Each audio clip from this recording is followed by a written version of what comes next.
जय हिंद साथियों, आप सभी का स्वागत है आपके अपने यूट्यूब प्लेटफॉर्म विद्यालयपुर में। आपकी जो क्लास स्टार्ट हो चुकी है मैराथन सीडीपी की क्लास पार्ट नंबर 6 आज की क्लास में आपको देखने को मिलेगा।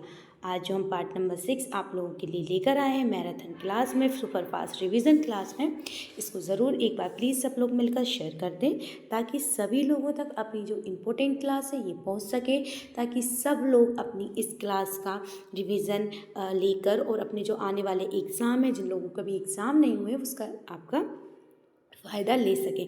इसलिए प्लीज़ एक बार सब लोग शेयर कर दें क्लास को। अगर आप पहली बार हमारे चैनल पे आ रहे हैं तो चैनल्स को सब्सक्राइब कर लीजिएगा, बेल आइकन ज़रूर प्रेस करिएगा ताकि आने वाली सभी क्लासों के नोटिफिकेशन आपको मिलते रहें। हमारा आज का पार्ट नंबर 6 है जिसमें आपका मैराथन क्लास में सुपर फास्ट रिवीजन में आप देख रहे हैं। इससे पहले के 5 पार्ट और डल चुके हैं। अगर आपने उन पार्टों को नहीं देखा है तो उनको भी ज़रूर देखें ताकि आपका जो लास्ट अगर जिनके पेपर रहेंगे तो वो लोग अच्छी तरीके से अपना रिवीजन करके जा सकते हैं। आपकी जो महिला सुपर पर्यवेक्षक के एग्ज़ाम चल रहे हैं इसके लिए क्लासेस चल रही हैं, आपका रिवीजन क्लासेस चल रही हैं। पहले जो पढ़ा हुआ है हम उन्हीं का रिवीजन करते हुए चल रहे हैं ताकि आपने जो पढ़ा है उसका रिवीजन हो जाए और आपके अगर क्वेश्चन आते हैं तो आप उन्हें बहुत अच्छी तरीके से सॉल्व कर पाएँ। तो चलिए क्लास स्टार्ट कर देते हैं, टाइम ख़राब बिल्कुल नहीं करते हैं, फटाफट मैं रीड करूँगी देन इनके आंसर इसके बाद हम करेंगे। हाँ, आज की क्लास में मैं आपको इतने इन्फॉर्मेशन दे देती हूँ, कुछ क्वेश्चंस के मैं आपको आंसर करने के लिए दूँगी, उनके आंसर ज़रूर सॉल्व करिएगा और फिर साथ में आप आंसर्स लगाते हुए भी चलिएगा। उनके आप कमेंट बॉक्स में आंसर डाल दीजिएगा ताकि आप मैं जब आपके सेकेंड डे क्लास देखूं तो देखती हूँ कौन कौन उन क्वेश्चंस के आंसर लगा सकता है। आपके लिए आगे दिए गए हैं। आज की क्लास आपकी स्टार्ट हो जाती है, सुबह शाम दोनों समय आपके लिए क्लास डलती है, सुपर फास्ट रिवीजन डलता है, ज़रूर देखिएगा। चलिए क्लास स्टार्ट कर देते हैं। ये रहा फर्स्ट क्वेश्चन, पल्स पोलियो का ब्रांड एम्बेसडर पूछा गया है आपसे, कौन है पल्स पोलियो को ब्रांड एम्बेसडर? ऐश्वर्या राय, अमिताभ बच्चन, नरेंद्र मोदी या सलमान खान? तो आप सभी को पता है अभी अब जो अमिताभ बच्चन है वो आपके पल्स पोलियो जो आपका अभियान चला है उसका क्या है ब्रांड एम्बेसडर, जिसका आपकी टैगलाइन क्या थी, 2 बूंद जिंदगी की। ये आपने ज़रूर सुना होगा, इसको सभी ने देखा भी होगा। चलिए नेक्स्ट क्वेश्चन पे चलते हैं कि बालकों में सर्वप्रथम किस चिंतन का विकास प्रारंभ होता है? बताइए, बालकों में सर्वप्रथम किस चिंतन का विकास प्रारंभ होता है? आपका कल्पनात्मक चिंतन, अनुमान, या आपका प्रत्यात्मक चिंतन, या आपका प्रत्यक्षात्मक चिंतन? अब बताइए किसका सबसे पहले बालकों में विकास आरंभ होता है? तो राइट आंसर क्या हो जाएगा? ऑप्शन नंबर डी हो जाएगा आपका राइट आंसर। नेक्स्ट क्वेश्चन है कि बाल मनोविज्ञान के में अध्ययन किया जाता है। बताइए, बाल मनोविज्ञान में अध्ययन किया जाता है बाल्य अवस्था के व्यवहार का, गर्भकालीन अवस्था से परिपक्व काल तक, बालक के विकास अवस्थाओं का, या बालक की मनोवैज्ञानिक क्रियाओं का? तो जल्दी से इसका आंसर लगाइएगा। आप लोग क्या आंसर लगा रहे हैं? राइट आंसर हो जाएगा ऑप्शन नंबर बी कि गर्भ अवस्था से लेके परिपक्व काल तक जो बच्चे होते हैं उस बाल मनोविज्ञान में उनका अध्ययन किया जाता है, गर्भ काल से लेके परिपक्व काल तक। चलिए नेक्स्ट क्वेश्चन पे चलते हैं। ये रहा नेक्स्ट क्वेश्चन, हम शिक्षा के द्वारा बालक का कुछ विकास कर सकते हैं, बहुत अधिक नहीं। थॉमसन का ये कथन संबंधित है। बताइए ज़रा कि शिक्षा द्वारा हम इनमें से किसकी शिक्षा द्वारा कि हम बालक का कुछ विकास कर सकते हैं? वंशानुक्रम, जलवायु, वातावरण, वंशानुक्रम या वातावरण? तो इसका आंसर दीजिएगा। तो इस क्वेश्चन का जो राइट आंसर देखने को मिलेगा ऑप्शन नंबर ए मिलेगा। वंशानुक्रम की अगर हम शिक्षा दें तो उससे हम बालक का थोड़ा ही विकास कर सकते हैं, बहुत अधिक विकास नहीं कर सकते हैं। चलिए नेक्स्ट क्वेश्चन पे चलते हैं। ये रहा आपका नेक्स्ट क्वेश्चन कि किस सिद्धांत के अनुसार कि आपके भिन्न भिन्न व्यक्तियों में विकास की गति भी भिन्न भिन्न होती है? अब बताइएगा इसमें से कौन सा सिद्धांत है जो आपको ये बताता है कि जो अलग अलग व्यक्ति होते हैं उनमें विकास की गति भी अलग अलग होती है? अनवरत विकास का सिद्धांत, विकास का गति सिद्धांत, क्रमिक विकास का सिद्धांत, या एकीकरण का सिद्धांत? बताइए इसका राइट आंसर क्या लगाएंगे आप? इस क्वेश्चन का जल्दी से आंसर लगा दीजिएगा। तो राइट आंसर देखने को मिलेगा आपको ऑप्शन नंबर बी। मैंने आपसे बोला है इसमें 2 क्वेश्चन ऐसे आएंगे जिनका आंसर आपको कमेंट बॉक्स में कमेंट करके ज़रूर देना है। क्लास जब आपकी एंड हो जाए या आप जिस समय क्लास देख रहे हैं उस समय आपको उसका आंसर पता है तो फटाक से उसका आंसर ज़रूर दीजिएगा। ये आपका आज के टेस्ट में 2 क्वेश्चन मिलेंगे जिनका आंसर आपको देना होगा। नेक्स्ट क्वेश्चन है आपका एक अध्यापक की दृष्टि से कौन सा कथन सर्वोत्तम है? एक अध्यापक हैं आप, उनकी दृष्टि से कौन सा कथन सर्वोत्तम है? प्रत्येक बच्चा सीख सकता है, कुछ बच्चे सीख सकते हैं, अधिकतर बच्चे सीख सकते हैं, बहुत कम बच्चे सीख सकते हैं। तो याद रखिएगा, जब आप अगर एक अध्यापक हैं उसकी दृष्टि से सर्वोत्तम अगर हम कथन देखें तो प्रत्येक बच्चा सीख सकता है। सीखने की गति धीमी या तीव्र हो सकती है, मगर सीख हर बच्चा सकता है। नेक्स्ट क्वेश्चन पे चलते हैं कि दृष्टि से संबंधित दोष मानव के किस विकास पर प्रभाव नहीं डालता है? बताइए, दृष्टि से संबंधित जो दोष होता है वो मानव के किस विकास पर प्रभाव नहीं डालता?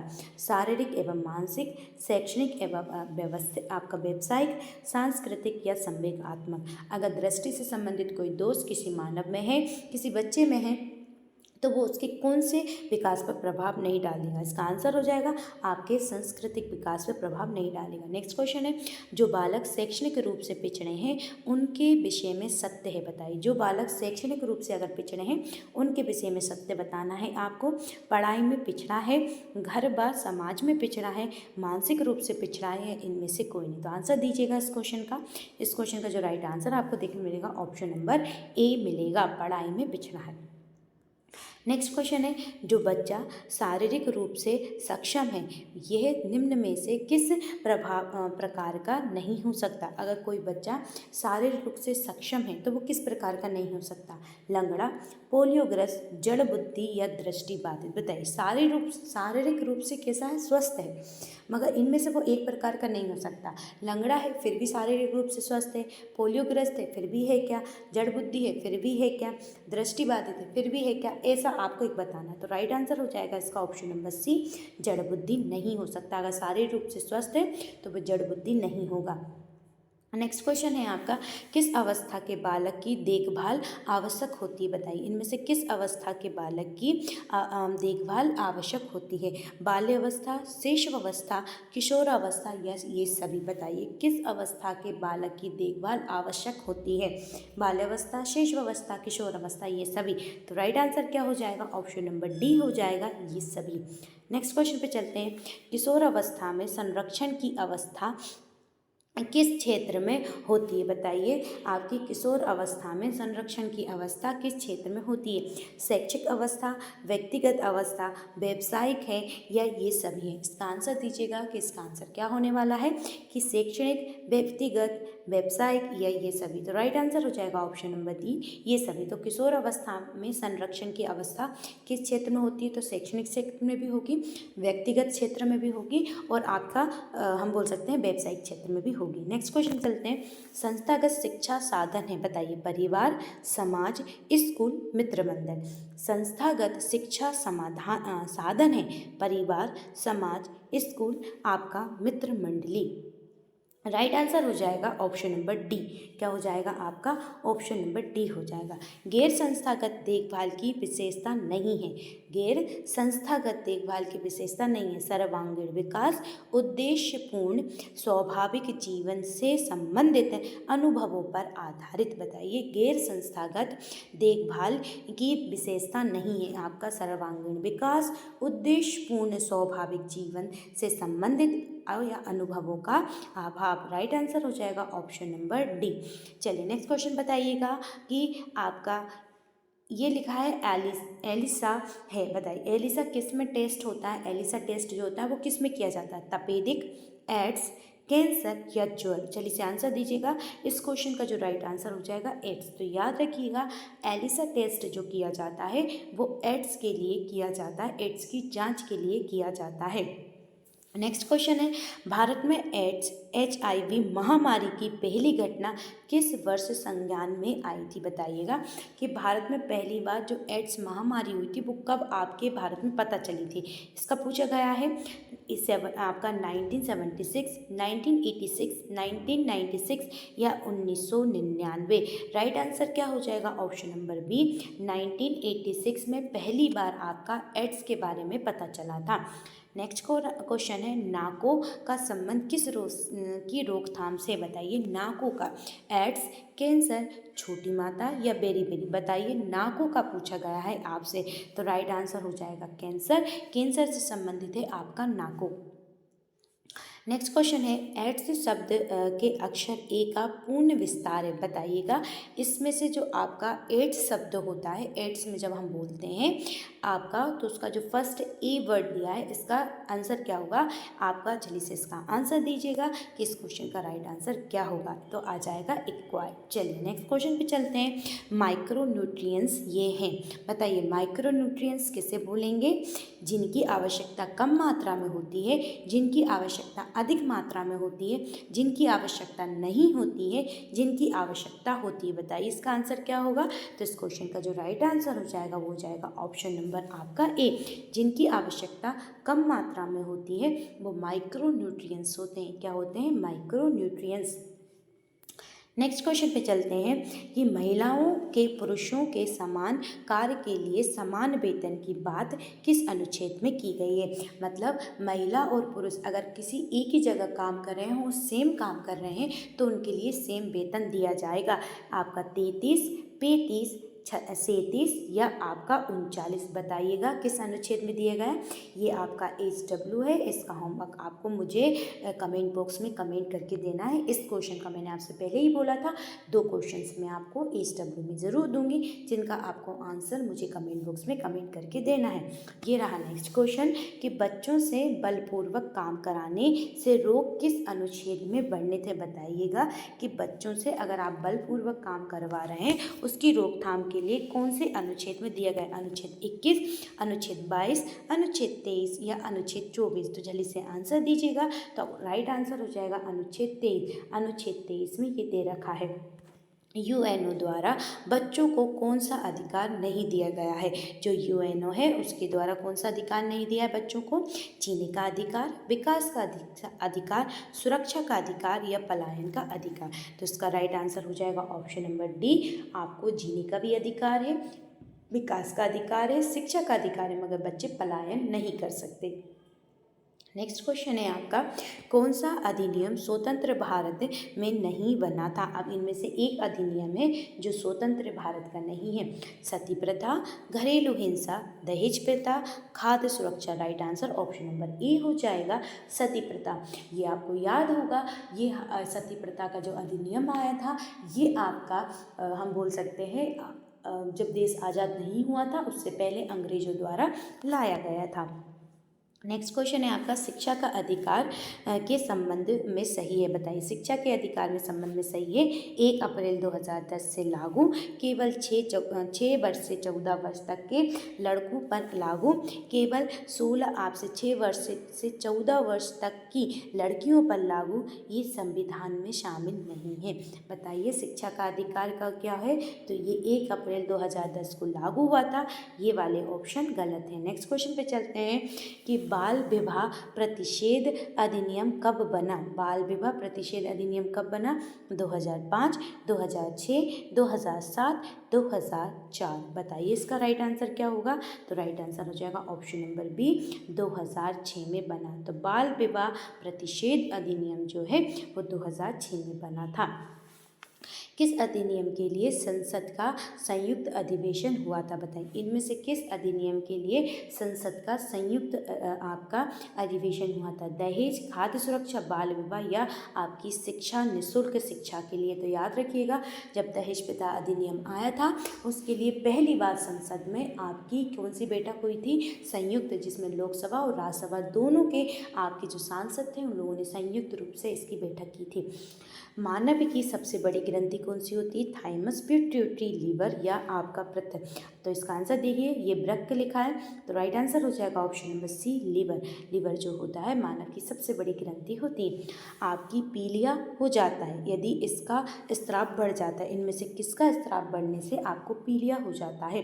पित्ताशय, यकृत, आपका अग्नाशय या वृक्क। तो राइट आंसर हो जाएगा इसका ऑप्शन नंबर ई, यानी आपका पित्ताशय का स्त्रावण बढ़ जाने से हो जाएगा। चलिए नेक्स्ट क्वेश्चन पे चलते हैं हम। नेक्स्ट क्वेश्चन है आपका निम्नलिखित में से कौन अनौपचारिक नेतृत्व का उदाहरण है। अनौपचारिक बोला है उसने, अनौपचारिक नेतृत्व का उदाहरण। डॉक्टर, मजदूर नेता, हिटलर या कलेक्टर। इसका आंसर लगाइएगा। तो इस क्वेश्चन का राइट आंसर हो जाएगा ऑप्शन नंबर बी, मजदूर नेता। मजदूर नेता जो है वो क्या हो जाएगा आपका अनौपचारिक नेतृत्व का उदाहरण कारण हो जाएगा। नेक्स्ट क्वेश्चन पे चलते हैं कि जब किसी कार्य को किसी समूह द्वारा नेता की निर्देशन में किया जाता है तो उसे क्या कहा जाता है। जब किसी कार्य को किसी समूह द्वारा नेता के निर्देशन में किया जाता है तो उसे क्या कहा जाता है। आपका समन्वयन, प्रबंधन, टीम वर्क या सभी। बताइए क्या कहा जाएगा। इसका आंसर लगा दीजिएगा। Right answer option number C हो जाएगा, टीम वर्क कहा जाएगा। क्या कहा जाएगा, टीम वर्क कहा जाएगा। नेक्स्ट क्वेश्चन पे चलते हैं कि समूह कार्य की विशेषताएं हैं। बताइए समूह कार्य की क्या विशेषता होंगी आपके। समान परिस्थितियां, राष्ट्रीय हित, एक से अधिक व्यक्ति या नेतृत्व पूछा गया है। समूह कार्य की विशेषताएं होंगी। समूह कार्य की विशेषताएं पूछी गई हैं। समान परिस्थिति, राष्ट्रीय हित, एक से अधिक व्यक्ति या नेतृत्व। राइट आंसर हो जाएगा ऑप्शन नंबर बी, राष्ट्रीय हित। नेक्स्ट क्वेश्चन पे चलते हैं। 2-5 वर्ष के बीच शिशु को कितनी विटामिन ई की खुराक दी जानी चाहिए। जब बच्चा 2 से 5 वर्ष के बीच होता है तो उसे कितनी विटामिन ई की खुराकें दी जाती हैं। 5 वर्ष, 7 वर्ष, 9 वर्ष या आपका 13 वर्ष, माफ़ कीजिएगा, 5 खुराक, 7 खुराक, 9 खुराक या 3 खुराक। कितनी खुराकें दी जाती हैं। तो इस क्वेश्चन का राइट आंसर हो जाएगा ऑप्शन नंबर बी, यानी 7 खुराक दी जाती हैं। जब बच्चा आपका 2 से 5 वर्ष के बीच होता है तो उसे कितनी खुराकें दी जाती हैं, 7। नेक्स्ट क्वेश्चन पे चलते हैं। प्रेवेलेंट वैक्सीन में नहीं है। बताइए डीपीटी, हेपेटाइटिस, टाइफाइड या आपका ओटिटिस। तो right answer option number D हो जाएगा। चलिए नेक्स्ट क्वेश्चन पे चलते हैं। एमएमआर का आपका पूर्ण रूप आपको बताना है। चलिए बताइएगा इसका एमएमआर का फुल आपका रूप क्या हो जाएगा। बताइए मीजल्स, मम्स, रूबेला होगा, आपका मेटरनली आपका मोर्टेट रेट हो जाएगा, मैक्सिमम मोटरल रेट हो जाएगा। बताइए क्या हो जाएगा। ऑप्शन नंबर बी इसका राइट आंसर हो जाएगा। नेक्स्ट क्वेश्चन पे चलते हैं। आईसीडीएस का पूर्ण रूप बताइए क्या होता है। आईसीडीएस का पूर्ण रूप पूछा गया है आपसे, तो इसका पूर्ण होता है आपका इंटीग्रेटेड चाइल्ड डेवलपमेंट स्कीम या आपका सर्विस। बताइए क्या होगा। ऑप्शन नंबर सी सही हो जाएगा, इंटीग्रेटेड चाइल्ड डेवलपमेंट आपका सर्विसेस हो जाएगा। जन्म से समय कोलेस्ट्रॉल देने से, अब बताइए नहीं देने से क्या होगा। आपका जन्म के समय बच्चा रोगों से बचा रहेगा, बच्चा तीव्र बुद्धि वाला होगा, बच्चा कुपोषित हो सकता है, बच्चों में संवेगात्मक विकास उचित होगा। बताइए इसका राइट आंसर क्या होगा। आई होप आप सब लोग मुझे कमेंट बॉक्स में आंसर ज़रूर दे रहे होंगे। आप लोग फटाफट डालते हुए भी चलिएगा ताकि आपकी स्पीड में आप क्वेश्चंस को सॉल्व कर सकें। Right answer option number C हो जाएगा। चलिए नेक्स्ट क्वेश्चन पे चलते हैं। MUAC टेप का मान गंभीर कुपोषित के लिए कितना होता है। जो आपका MUAC आपका टेप होता है जिसमें आपका गंभीर कुपोषण के लिए कितना होना चाहिए। 11, 12, 13 या 14। बताइए कितना होगा। गंभीर कुपोषण के लिए पूछा है। राइट आंसर हो जाएगा ऑप्शन नंबर ए, गंभीर कुपोषण के लिए 11 होता है। ORS बताने समय बताइए। ORS बनाते समय अतिरिक्त नमक, शक्कर मिलाना चाहिए, आधा आधा करके बनाना चाहिए, पूरा बच्चे को पिलाना ही चाहिए, एक ही बार में बना लेना चाहिए। बताइए क्या आंसर होगा इसका।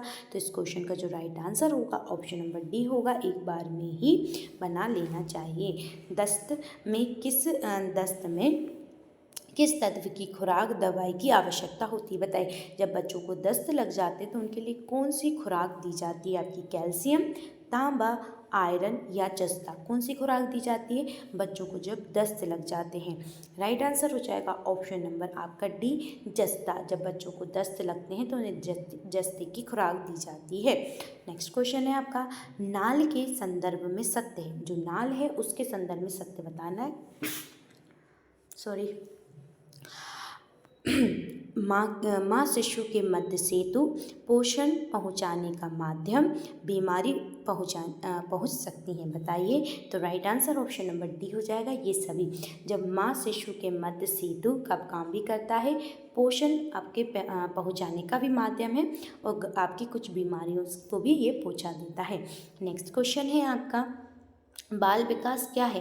बच्चों की वृद्धि का एवं विकास की प्रक्रिया है। गर्भावस्था से लेकर यौन अवस्था तक की अवधि है। ए और बी दोनों ही सही है या इनमें से कोई नहीं? तो पूछा है बाल विकास क्या है, तो याद रखिएगा ऑप्शन नंबर 3 इसका राइट आंसर हो जाएगा। बच्चे की वृद्धि एवं विकास की प्रक्रिया है और गर्भावस्था से लेकर यौन अवस्था तक की अवधि है। तो साथियों, आज के हमारे सारे क्वेश्चंस कंप्लीट होते हैं। आज की क्लास कैसी लगी एक बार कमेंट करके ज़रूर बताइएगा। साथ में चैनल को अभी तक सब्सक्राइब नहीं किया तो प्लीज़ कर लीजिएगा और शेयर करना ना भूलें। आज के लिए बस इतना ही, कल फिर मिलते हैं। जय हिंद साथियों, जब तक के लिए जय हिंद।